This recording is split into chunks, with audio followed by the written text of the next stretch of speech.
The worst is probably still yet to come, right? We're going to have a medical surge here. It's going to be very serious. We want people to understand that. Sitting down for an interview on Close Up, Governor Chris Sununu told us he's not going to take issue with the president's repeated desire to get the country back to work by Easter.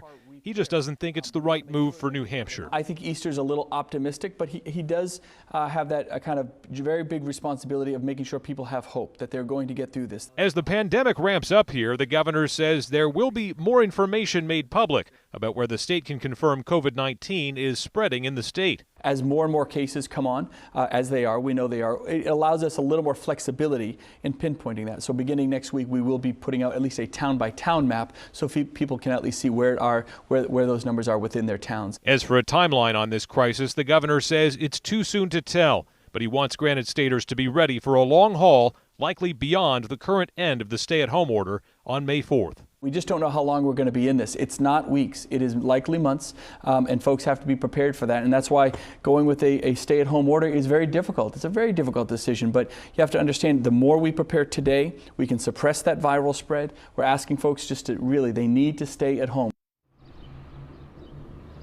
We also asked the governor in this interview about the search for ventilators and the potential eventual scope of the death toll here in New Hampshire, which the governor tells us public health officials have told him could range from the hundreds into the thousands. If you want to watch the full interview, that will be Sunday, 10 a.m. on Close Up.